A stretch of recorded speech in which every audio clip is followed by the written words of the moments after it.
Munnar bypass റോഡായ 2-ാം മൈലിലും ഇരുട്ടുകാലത്ത് മുടക്കി വെച്ച് ആനച്ചാൽ ചിത്രപുര ഭാഗത്തിനടുത്ത് എനിക്കുണ്ടായ ഒരു അനുഭവം ഞാൻ പറയും കേട്ടോ. ഒരു ഗ്രൂപ്പിനൊപ്പം ഒരു മിനി ബസ്സിലായിരുന്നു യാത്ര കഴിഞ്ഞ് വന്ന് രാത്രിയോടെ ആനച്ചാലെത്തി. അവിടുന്ന് മുതുവാൻകുടി എന്ന കുറെ ഉള്ളിലേക്കുള്ള റൂട്ടിലായിരുന്നു റിസോർട്ടിലും എത്തി ചെക്ക് ഇൻ ചെയ്തു.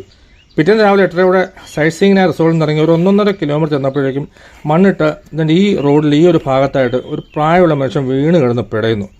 സമീപത്തായിട്ട് ഒരു ബാഗും. ഞങ്ങൾ 4 പേരും ഇറങ്ങി ചെന്നു. ചുഴലിയാണെന്ന് മനസ്സിലാക്കി വേഗം തന്നെ ബസ്സിൽ നിന്നും വലിയൊരു താക്കോൽക്കൂടം തന്നെ എടുത്ത് അദ്ദേഹത്തിൻ്റെ കയ്യിൽ കൊടുത്തു.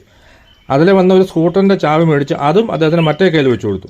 ഒരു 2-3 മിനിറ്റുള്ള ഓക്കെ ആയി. ഞങ്ങൾ അദ്ദേഹത്തിന് വെള്ളമൊക്കെ കുടിക്കാൻ കൊടുത്തു. വെള്ളമൊക്കെ കുടിച്ചു.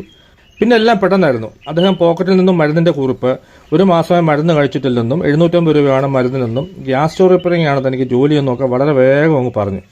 താനൊരു പാവപ്പെട്ട മനുഷ്യനാണ്, നിങ്ങൾ എനിക്ക് പൈസ തന്ന് സഹായിക്കണം, മരുന്നിനുള്ള പണം എൻ്റെ ഇല്ല എന്നൊക്കെ പറഞ്ഞ ഒറ്റ കരച്ചിലായിരുന്നു. പിന്നെ ആ സമയത്ത് അതിലെ മറ്റൊരു കൂട്ടുകാരൻ ചേട്ടൻ വന്ന് അദ്ദേഹം എന്നെ അടുത്തേക്ക് വിളിച്ചു.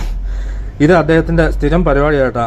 അല്പം മുമ്പ് അവിടുന്ന് ഒരു 1.5 കിലോമീറ്റർ അപ്പുറം ഞങ്ങൾ ഇതുപോലെ തന്നെ പുള്ളിയെ പൊക്കിയെടുത്ത് മാറ്റിയിരുത്തിയാൽ നിങ്ങൾ നിങ്ങളുടെ കാര്യം നോക്കിയിട്ടാണ് നമ്മൾ പുള്ളി പോയി. അപ്പം നമ്മളാരായി? ആട് റോഡിൽ കിടക്കുന്ന കണ്ടപ്പോഴേ എനിക്ക് വീഡിയോ എടുക്കണമെന്ന് തോന്നിയതിലും അത് മോശമല്ല എന്നൊക്കെ വിചാരിച്ച് ഞാൻ ആരായി? അടുത്തെത്തിയപ്പോഴത്തെ നല്ല മദ്യത്തിൻ്റെ മണം ഉണ്ടായിരുന്നിട്ടും മദ്യവും ചുഴലിരോഗവുമായിട്ട് എന്ത് ബന്ധം എന്ന് കരുതി ഞാൻ ആരായി? ഈ വീഡിയോ എടുക്കാൻ ഇതിൻ്റെ ഫുട്ടേജസ് എടുക്കാൻ കഴിഞ്ഞിരുന്നെങ്കിൽ അദ്ദേഹത്തിന് അഭിനയം കണ്ട് നിങ്ങൾ ഞെട്ടിത്തെളിച്ചത്. അതുപോലെ സൂപ്പർ ആക്ടിങ് ആയിരുന്നു. പിടിക്കപ്പെട്ടെന്ന് അറിഞ്ഞപ്പോഴേ അദ്ദേഹം നൈസായിട്ട് മുഖമൊക്കെ പൊത്തി എൻ്റെ ഈ ഒരു സൈഡിലേക്ക് മാറി എങ്ങിയിരുന്നു. തിരികെ ഞാൻ ബസ്സിൽ കയറുമ്പോഴും തോന്നി എങ്ങനെയൊന്ന് വീഡിയോ എടുക്കേണ്ടായിരുന്നതെന്ന് ഓർത്ത് ഞാൻ ജസ്റ്റ് അങ്ങ് വീഡിയോ എടുത്തു. അദ്ദേഹം തന്നെ മുഖം മറച്ചിരുന്നാൽ എനിക്ക് മുഖം മറിച്ച് ബ്ലർ ചെയ്യേണ്ട ഒരു അവസ്ഥയിലും ഉണ്ടായില്ല.